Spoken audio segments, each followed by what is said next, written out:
धम मंगल मुकुट अहिंसा संयमो तव देवा वेतं नमस्ते जस धमे सया मनो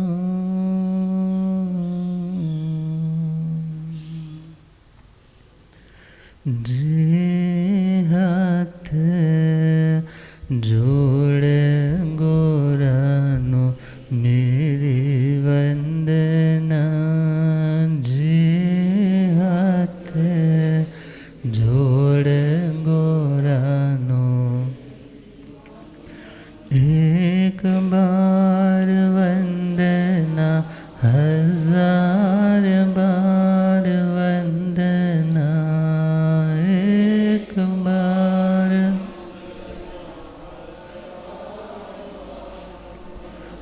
लाख बार वंदना करोड़ बार वंदना लाख बार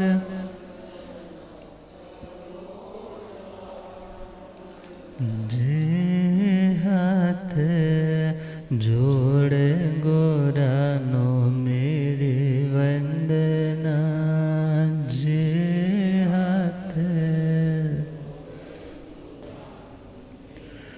डगमग डोले नैया मेरी डगमग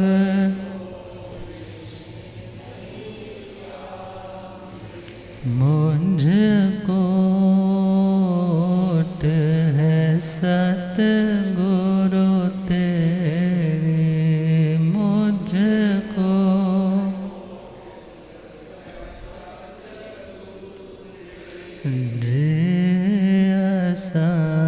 भव सागर पार लंघना जे भव सागर पार जे हाथ जोड़ गोरानो मेरी वंदना जे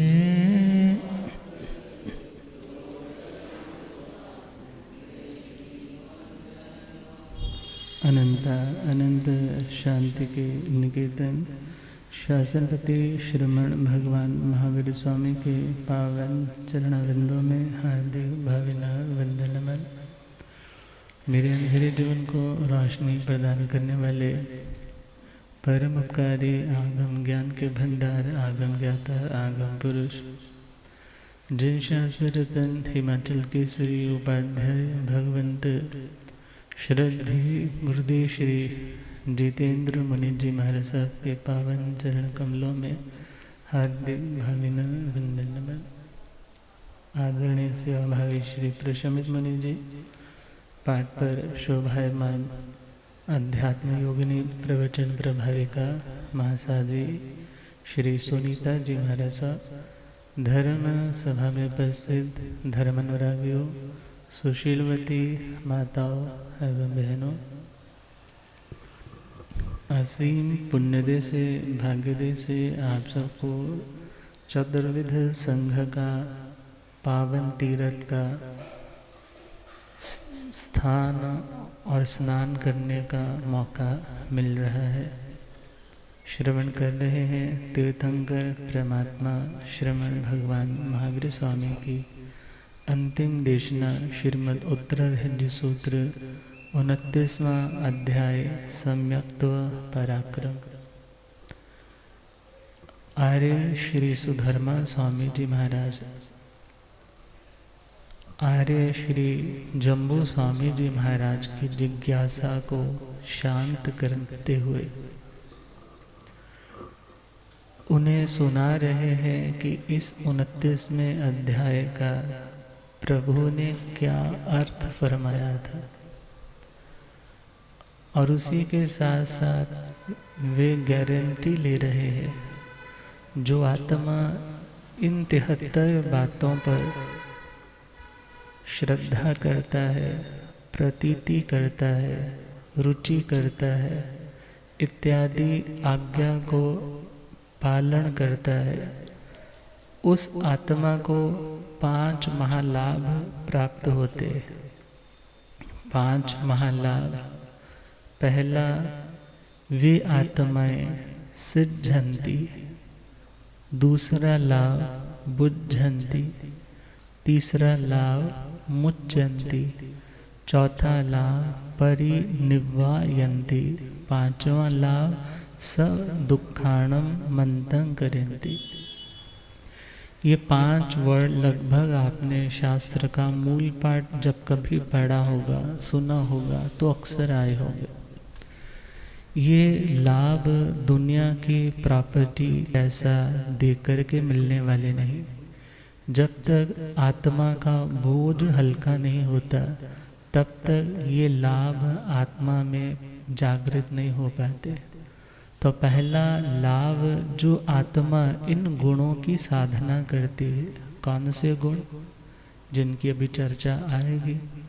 उन गुणों की जो आराधना करते हैं वे आत्माएं सिद्ध हो जाते हैं। क्या हो जाते हैं? क्या हो जाते हैं? सिद्ध हो जाते हैं। सिद्ध होना मतलब, सिद्ध हो जाना मतलब, अब यहाँ शब्द है सिद्धंती, मीन्स सीज जाते हैं। जब कभी आप चावल बना रहे हो तो चावल बनाते बनाते यदि तो आपने खुले बर्तन में बनाए हैं तो बीच में चेक करते हैं कि चावल पक गए। पकने का नाम है सीज जाना। पकने का नाम क्या है? सीज जाना। अर्थात जो आत्माएं परिपक्वता के शिखरों तक पहुंच जाती है उन आत्माओं को कहा जाता है कि वो सीज गई, वो आत्माएं सिद्ध हो गई। सिद्ध होना उस समय भी कहा जाता है जब व्यक्ति किसी साधना विशेष को लेकर के चला है, किसी साध्य को, लक्ष्य को ध्यान में रख करके उसकी साधना करने चला है। जब वो साधना फल देने लग जाती है, जब वो साधना फल देने लग जाती है तब बोलता है मेरी साधना सिद्ध हो गई, मेरी साधना सिद्ध हो गई। कोई व्यक्ति मंत्र सिद्ध होता है और कोई व्यक्ति तंत्र सिद्ध होता है, कोई व्यक्ति वचन सिद्ध होता है। अर्थात जो कह दिया फिर वो फल देगा, जरूर देगा। तो वो सिद्ध तो दुनिया की दृष्टि से है। दुनिया की दृष्टि से तो साधना करने वाले लोग ऐसी ऐसी सिद्धियां प्राप्त करने के लिए साधना करते हैं जिनसे आत्मा का लक्ष्य, जो आनंद है, शांति है, वो तो प्राप्त नहीं होता, मगर हाँ उससे दुनिया में नाम, यश, कीर्ति ये चीज़ें बढ़ने लग जाती है। पातंजल योग दर्शन में 8 सिद्धियों का वर्णन आता है, जिसमें पहली सिद्धि है अणिमा सिद्धि। अणिमा अणु से बना। अणु मतलब छोटा। शरीर बहुत बड़ा है, उसे बिल्कुल छोटा सा बनाने की जो विशेषता, जो एबिलिटी उसने साधना से अटेन की है, उस सिद्धि का नाम क्या है? अणिमा सिद्धि। किसी के पास महिमा सिद्धि है, मीन्स अपने शरीर को इतना विस्तृत बना लेगा कि सामने वाला देख कर के हैरान, ये गजब हो गया, ये कैसे कर लिया, मगर उसने अपनी साधना से ऐसा किया। जैसे विष्णु कुमार जी का सुनते हैं, जब राखी के दिन आते हैं तो विष्णु कुमार जी का सुनते हैं, और यदि हम इन्हें सामान्य भाषा में देखें तो एक तो जन्मजात व्यक्ति लब्धि होती है और एक साधना करने के बाद उसे वो शक्ति मिलती है। तो मनुष्य के पास जन्मजात तो व्यक्ति लब्धि नहीं है। व्यक्ति लब्धि जन्मजात किनके पास है? या तो नारकियों के पास है और या देवताओं के पास है।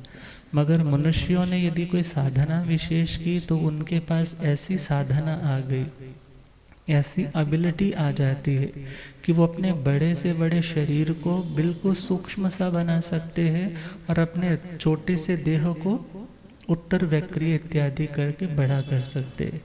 तो ये भी सिद्धियां हैं। तीसरी सिद्धि है गरिमा सिद्धि। गरिमा का मतलब गुरु। अपना शरीर सपोज 50 kg है किसी का, तो उसको 500 किलो तक, 1000 किलो तक इतना भारी कर देना कि कोई उठा ना सके। और आगे देखे लघिमा सिद्धि। लघिमा मतलब हल्का करना। यदि सपोज कोई 100 किलो का है, तो यदि वो अपने उस साधना का प्रयोग करे तो रुई की तरह वो हल्का हो सकता है। अगली सिद्धि है प्राप्ति सिद्धि। प्राप्ति सिद्धि मीन्स किसी लोकेशन तक पहुंचने में सामान्य रूप से समय बहुत लगता है। या सोचो, यहाँ से दिल्ली पहुंचने में आपको कितने घंटे लगते हैं? 5 घंटे लगते हैं। तो यदि ये साधना विशेष है तो व्यक्ति 5 मिनट में वहाँ पहुँच जाएगा। अब ये साधना है, क्योंकि बहुत से लोग कहते हैं कि हमने ऐसे योगियों को अनुभव किया है कि हम तो यहाँ बैठे हैं, मगर उन्होंने इतने 1000 किलोमीटर से भी हमारे पास पहुँच करके वो चीज़ हमारे हाथ में आकर के दी। तो ये सिद्धियाँ हैं, एग्जिस्ट करती हैं। हम ये नहीं कह सकते ये चीज़ें नहीं होती, मगर इतना ध्यान देना है, क्या ये सम्यक पराक्रम है? क्या इन सिद्धियों को प्राप्त करने के लिए यदि हम साधना कर रहे हैं, अपना टाइम इन्वेस्ट कर रहे हैं, अपनी शक्ति इन्वेस्ट कर रहे हैं, क्या इससे मेरा जन्म मरण सदा के लिए समाप्त हो जाएगा? नहीं होगा। इसलिए भगवान ने ऐसी सिद्धियां करने का कोई संदेश शास्त्रों में नहीं दिए। हाँ, कभी अपनी निर्दोष साधना करते करते ये घास फूस की तरह सिद्धियां स्वतः ही साथ पैदा हो जाती हैं, और कभी संघ पर कष्ट आए या कोई प्रभावना की बात हो तो इनका वो लोग प्रयोग भी करते हैं, मगर प्रयोग जब किया जाता है तो प्रमाद अवस्था गिनी जाती है। मीन्स वो आत्मा के लक्ष्य से कुछ देर के लिए तो विमुख हो गए, तो उस प्रमाद का फिर उन्हें शुद्धिकरण करना रहता है। तो खैर, प्राप्ति सिद्धि। अगली सिद्धि है प्रकाम्य सिद्धि। प्रकाम्य सिद्धि अर्थात जब आपने किसी बड़े महापुरुष की जिंदगी की कोई घटना सुनी होगी कि वहाँ पर संत तो ज़्यादा थे मगर वो गोचरी तो बहुत थोड़ी लाए थे। अब गोचरी थोड़ी थी, संत विहार करते करते और आगे, और दोबारा जाने का कोई समय नहीं था, तो उन्होंने अपनी साधना के बल से उसी पात्रे में ऊपर कपड़ा रख दिया और उसमें से निकाल करके सबको देते रहे। वो खाली नहीं हुआ। और जब कपड़ा हटाया देखा कि उसमें तो सिर्फ वही 2 रोटियां ही थी जो पहले उनके पास थे। फिर उन्होंने खाई, फिर उसके बाद बर्तन साफ हो गया। अर्थात थोड़े में भी बहुता बना देना, ये सिद्धि कौन सी? प्रकाम्य सिद्धि। आगे चले ईशत्व सिद्धि। ईश स्वामी को बोलते हैं, जो जहाँ चाहे आ सकता है, जा सकता है। मानतुंगाचार्य जी को सुनते हैं कि 48 कोठड़ियों में बंद करके लॉक लगाया है, मगर उन्होंने तो अपनी साधना, अपनी भक्ति के बल से क्या कर दिया? उन लॉक्स को क्या कर दिया? अनलॉक कर दिया। इसी प्रकार जिसे कोई व्यक्ति बंधन में ना बांध सके, वो सिद्धि कौन सी? ईशत्व सिद्धि। आपने तो अपनी ओर से अच्छी तरीके से टाइट करके किसी को बांधा, मगर जैसे वो अपनी साधना का उपयोग यूज करेगा उसे, तो वो बंधन मुक्त हो जाएगा। आगे चले तो वशीत्व सिद्धि, जिसे हम नॉर्मल लैंग्वेज में वशीकरण की सिद्धि कह सकते हैं। दुनिया में ये अक्सर सुनाई देती है कि उसको जो किसी ने खिला रखा है वो तो उसी की बात बोलता है, वो तो उसके वश में हो चुका है। ये जो हिप्नोटाइज करने की साधनाएं है, या किसी देव इत्यादि को सिद्ध करके, जो शुद्र किस्म के हैं उन्हें सिद्ध करके उस व्यक्ति को अपने अनुकूल बनाने के लिए लोग ऐसी साधनाओं का प्रयोग करते, मगर भगवान ने शास्त्रों में इन्हें प्रयोग करने का या इनकी साधना करने का कोई उल्लेख या कोई संदेश साधु को, साध्वी को, श्रावक को, श्राविका को नहीं दिया।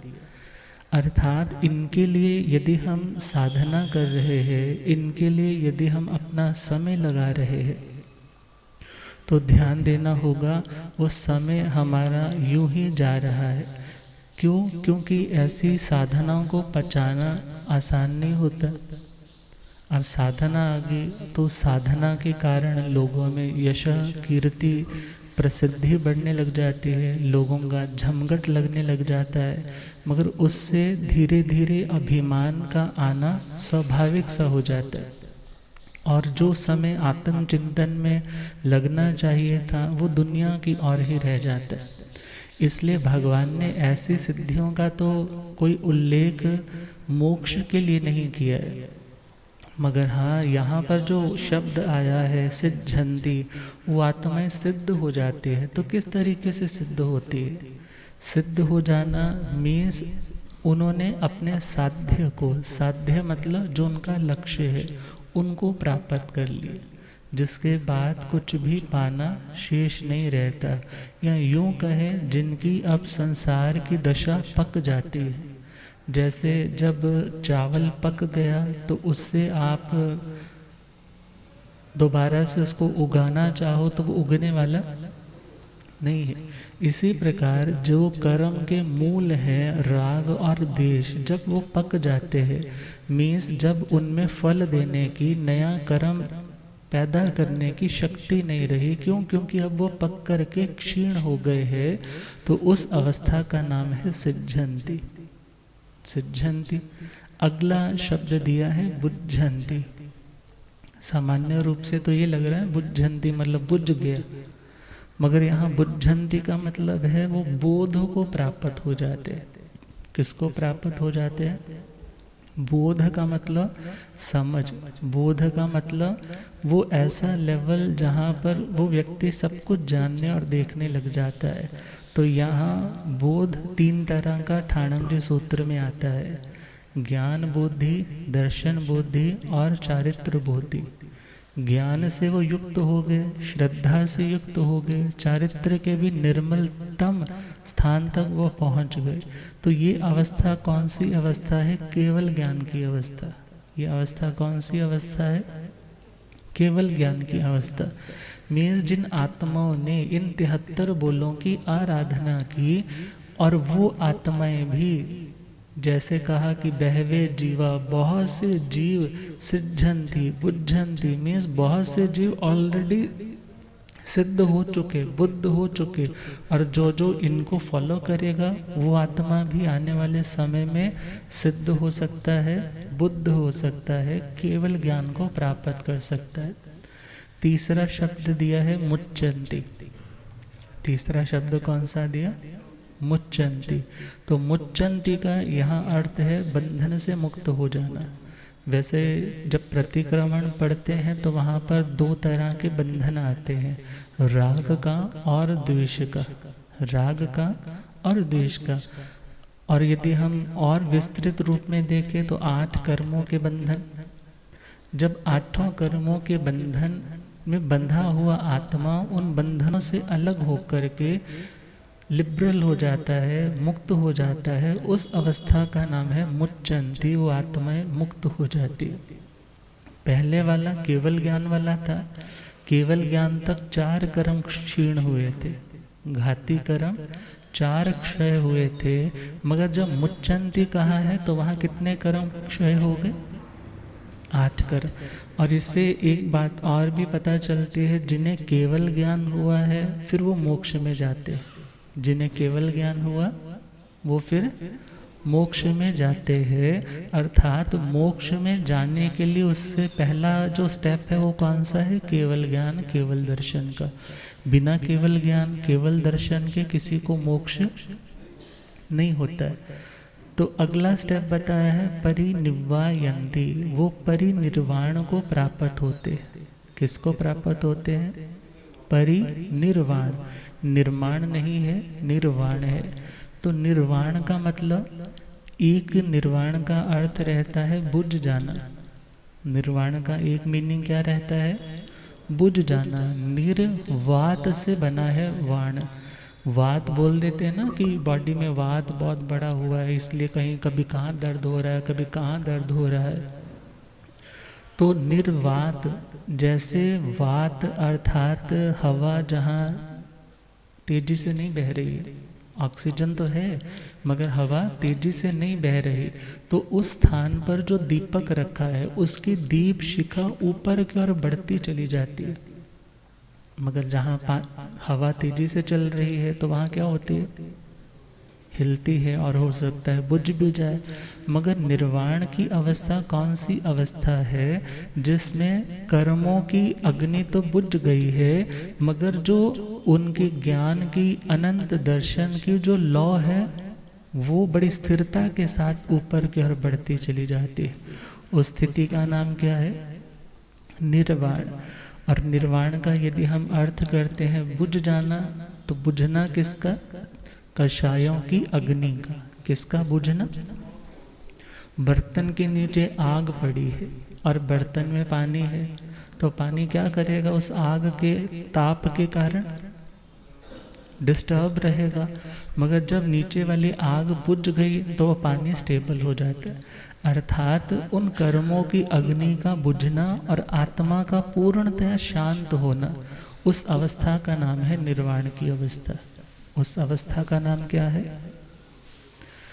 आप कई बार कह देते हैं, मैंने समय कि आज तो इतना मन लगा, आज मन इतना शांत था कि बस ये मन कह रहा था कि आज सारा दिन ही मैं सामायिक में बैठा रहूं। मगर कभी कभी तो ऐसा हुआ, मगर अक्सर मन में कभी कोई बात आ गई, कभी कोई स्मृति की उधेड़ बुन में हमने किसी मेमोरी स्टॉक में से कभी ऐसा चिंतन कर लिया और उसके कारण हम डिस्टर्ब हो गए, और उस डिस्टर्बेंस का नाम ही अशांति है। और अशांति से शांति तक पहुंचना, स्टेबिलिटी तक पहुंचना, और वो स्टेबिलिटी भी जो परमानेंट रहे, जो सदा शाश्वत बनी रहे, उस अवस्था का नाम है निर्वाण की अवस्था। कौन सी अवस्था, यदि आपसे पूछा जाए आप स्टेबिलिटी कितनी देर की चाहते हो, शांति कितनी देर की चाहते हो, 1 दिन के लिए, 2 दिन के लिए, साल के लिए या सदा के लिए, तो क्या उत्तर होगा, शांति तो सदा के लिए चाहिए। तो वो बिना 8 कर्मों को क्षय किए मिलने वाली नहीं। यदि थोड़े थोड़े शॉर्ट्स मिलते हैं हमें, तो थोड़ा रिलीफ हमें मिलता है, शांति की अनुभूतियाँ होती है। उसका रीज़न क्या है, वो है आत्मा का क्षोक्षम, या वो औपशमिक दशा हो सकती है। उस टाइम वो संस्कार शांत बैठे हैं, डॉर्मेंट स्टेट पे बैठे हैं, फ्रीजिंग स्टेट पे बैठे हैं, ख़त्म नहीं हुए हैं मगर साइलेंट मोड पे है। मगर जैसे ही वो जागृत होंगे फिर दोबारा से डिस्टर्ब करने लग जाएंगे। और यदि उनमें से कुछ क्षय हो चुके हैं, नष्ट हो चुके हैं, कुछ उपशम शांत होकर के बैठे, तो भी शांति बनी रहती है। मगर जो क्षायिक अवस्था है उसमें तो पूरी तरह से वो सारे कर्म के संस्कार, वो धूल मिट्टी के कण पूरी तरह से रिफाइन हो चुके हैं।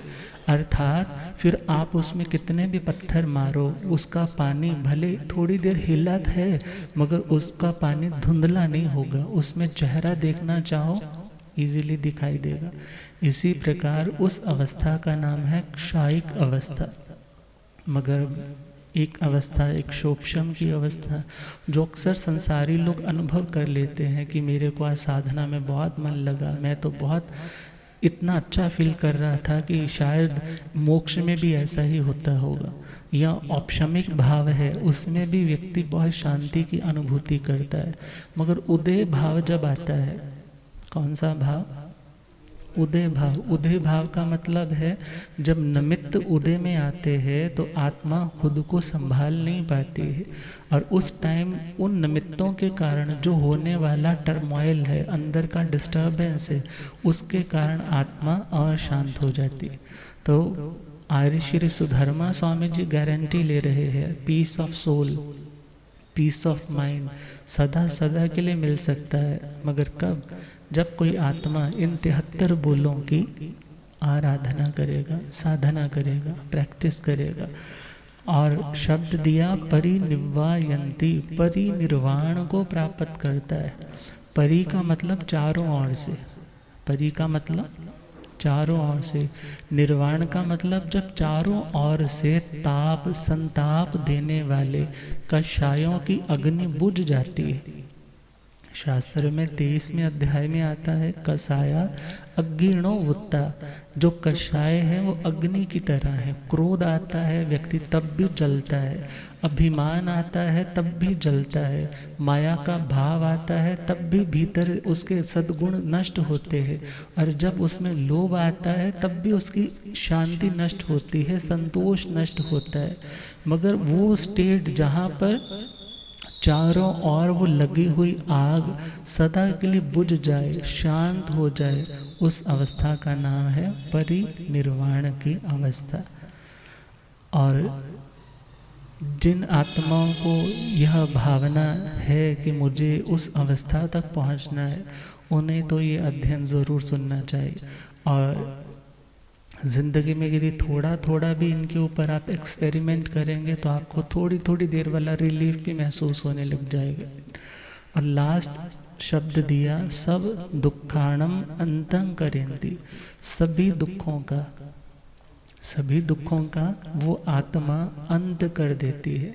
दुख कितने टाइप के हैं? अब हर व्यक्ति की अपनी अपनी मुसीबत है, अपने अपने रोने हैं, अपने अपने दुख है। दुख मीन्स प्रतिकूलता। दुख का मतलब प्रतिकूलता। प्रतिकूलता मतलब जिसकी आप इच्छा नहीं करते, जिसके लिए आप कभी प्रार्थना नहीं करते कि मुझे ये मिलना चाहिए।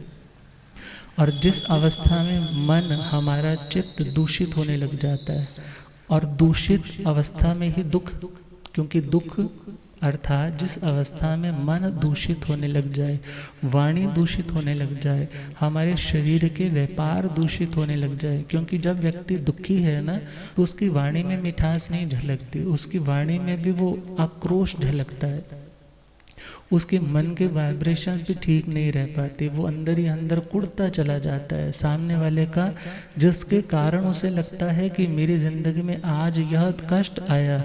उस व्यक्ति के लिए वो मलिनता भरे विचारों से अपनी आत्मा को मलिन करने लग जाता है। तो जो हमारे चित्त को, हमारी आत्मा को दूषित करे, उसका नाम है दुख। मगर भगवान कह रहे हैं वो आत्मा अपनी जिंदगी के समस्त दुखों का, भले वो शारीरिक दुख हो, भले वो मानसिक दुख हो, अर्थात दोनों तरह के दुखों का वो आत्मा अंतं करेंती, अर्थात सदा सदा के लिए उसका दी एंड आ जाता है। जो इन 73 बोलों को सुनता है, उनके प्रति श्रद्धा करता है, लॉजिकली भी समझता है, क्योंकि ब्रेन के 2 पार्ट्स माने जाते हैं, राइट ब्रेन और लेफ्ट ब्रेन। राइट वाले को क्रिएटिव ब्रेन कहा जाता है और लेफ्ट वाले को लॉजिकल ब्रेन कहा जाता है। और राइट वाला इमोशनल ब्रेन है, अर्थात यदि तुमने धर्म को ये अच्छी चीज़ है बस ये सोच करके भी उसको फॉलो करना शुरू किया, मगर साथ के साथ तुमने लॉजिक लगा करके भी समझा ये ठीक चीज़ है, मुझे इसको फॉलो करना चाहिए, अर्थात दोनों तरह से जब व्यक्ति दिल से भी और दिमाग से भी धर्म का आचरण करता है, इन 73 बातों को जिंदगी में अपनाता है, तो फिर वो आत्मा सिद्ध होती है, बुद्ध होती है, मुक्त होती है, परिनिर्वाण को प्राप्त करती है, सभी दुखों का अंत करती है। तस्णं अयमत्थे एवं आहिज्जै तं जः, उस अध्ययन का, तस मतलब उस अध्ययन का, अयम अट्ठे यह अर्थ है, ये उसका मीनिंग है, ये उसका स्वरूप है, जैसा भगवान ने हमें सुनाया था। एवं आहिज्जै तं जः, ऐसा कहा गया है जैसे कि। इसके बाद 73 उन बोलों का नाम दिया जाता है, मीन्स जैसे एक इंडेक्स खींच दिया जाता है कि पहला ये है, दूसरा ये है, संवेग, निर्वेद इत्यादि चलता चला जाए। तो हम सीधे पहले वाले बोल पर आ रहे हैं, और पहला बोल है संवेग। कौन सा है? संवेग। संवेगेण भन्ते जीवे किम जणय, संवेगेण अनुत्तरं धम्म सद्धं जणय, अणुत्तराय धम्म सद्धाय संवेगम हव्वम आगच्छै अनंतानुबंधे कोह मान माया लोभे खवै नवं च कम्मं ने बंधै तपचयं चरणं मिच्छत विसोहि काउण दंसन आराहै भवै दंसन विसोह्य यणं विशुद्धाय अथे गये तेण भवगणेन सिद्धै सोह्य यणं विशुद्धाय तच्चं पुणो भवगणं नाई कम्मै। ये वचन किनके हैं? वीतराग परमात्मा श्रमण भगवान महावीर स्वामी। और इनको धारण किन्होंने प्रथमतः किया? उन गणधरों ने। और वो गणधर ये प्रसाद किन्हें दे रहे हैं? आर्य श्री सुधर्मा स्वामी जी महाराज को। पहला प्रश्न आया, संवेगेण भन्ते जीवे किम जने। पहला पॉइंट है संवेग। हे प्रभु, संवेग से आत्मा में क्या जनरेट होता है?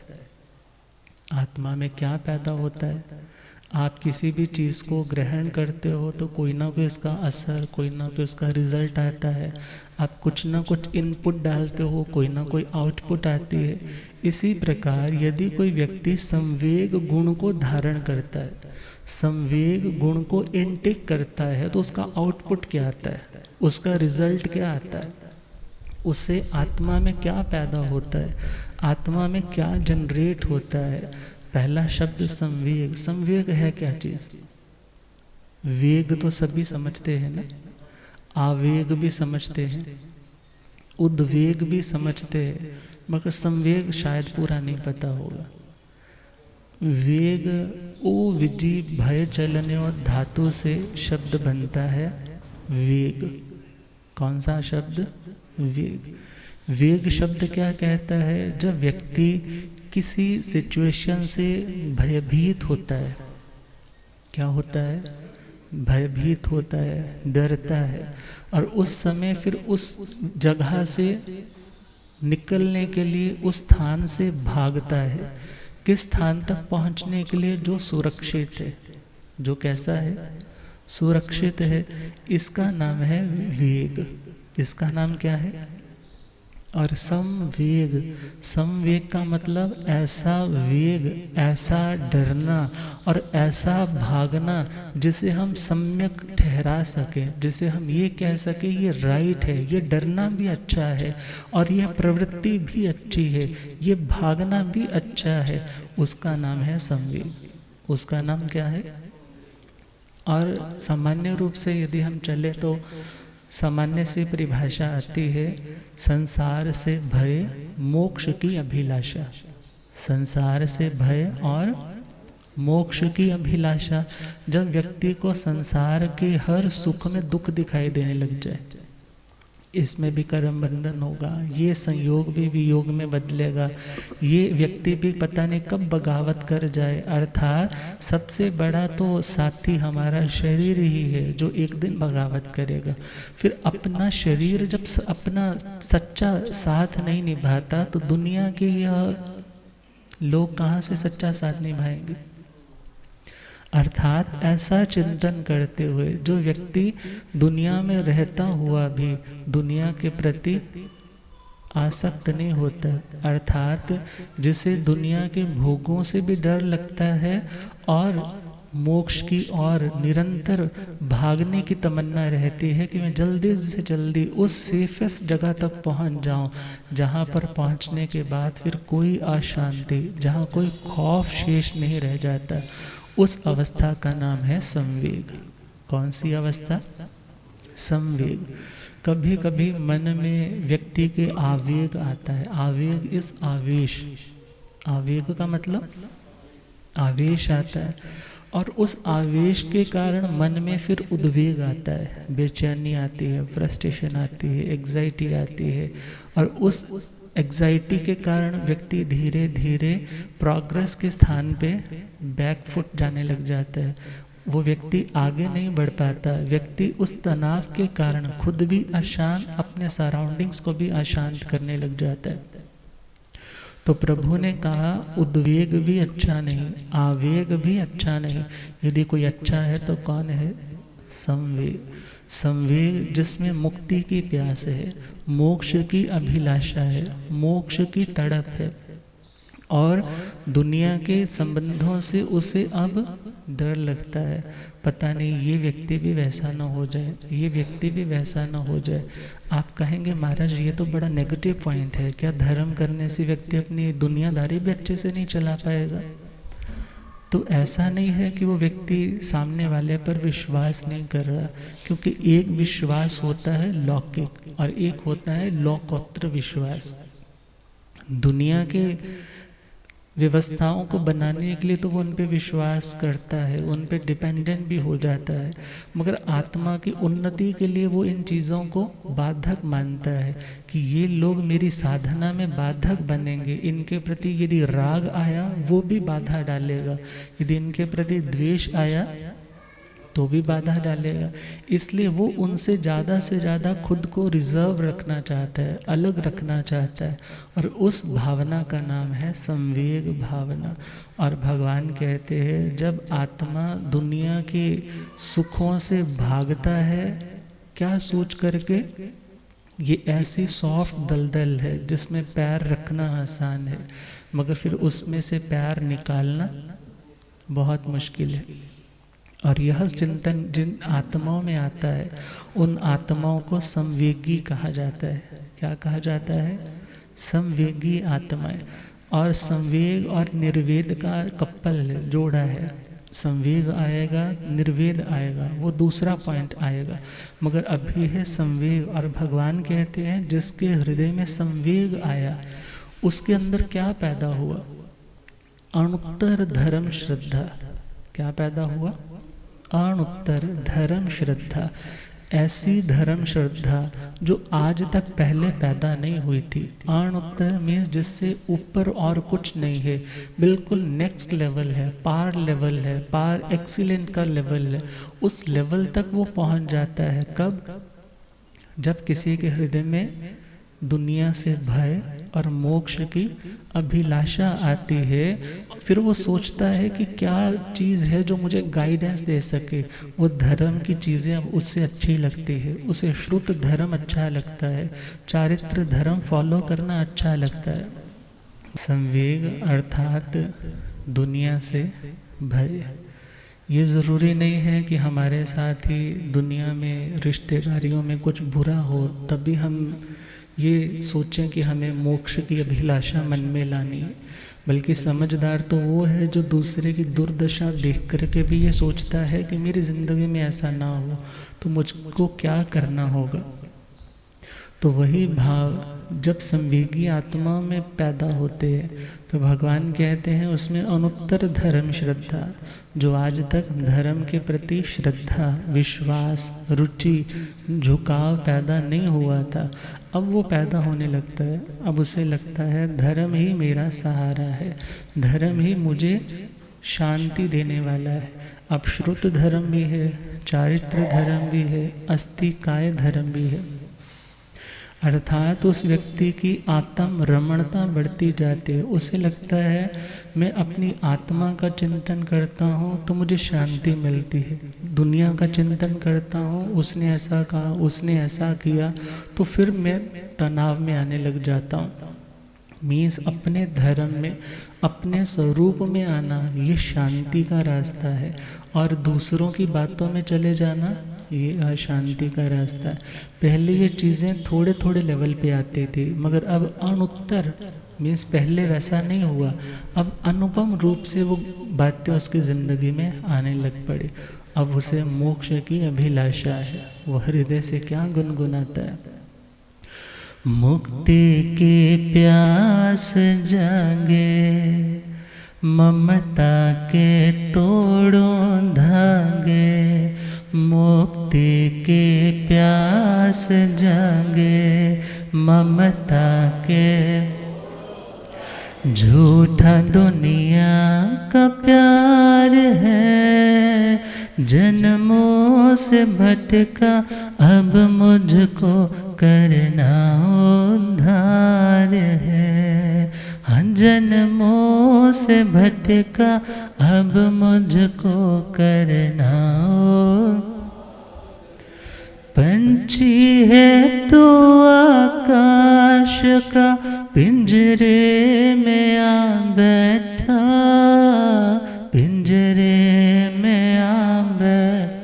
सागर में रहने वाला जो कुएं में जा बैठा, कुएं में परभाव से स्वभाव का, परभाव से स्वभाव का करना विचार है।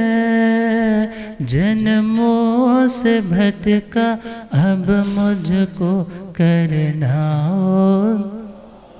हाँ, जन्मों से भटका अब मुझको करना हो।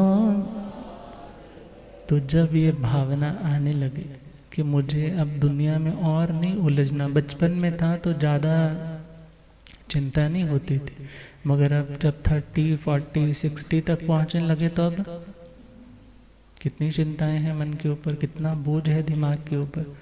तो व्यक्ति सोचता है ऐसा कौन सा स्थान है जहाँ कोई चिंता ना हो, जहाँ कोई शोक ना हो। तो वो तो स्थान है सिद्धगति का। और जब उसे पाने की अभिलाषा भी आती है ना, तब भी रिलीफ मिलने लगता है, तब भी शांति मिलने लगती है। तो इस संवेग को समझेंगे और इससे क्या क्या मिलता है उस पर चिंतन करेंगे। तो समय बढ़ रहा है इन्हीं भावों के साथ। ओम शांति।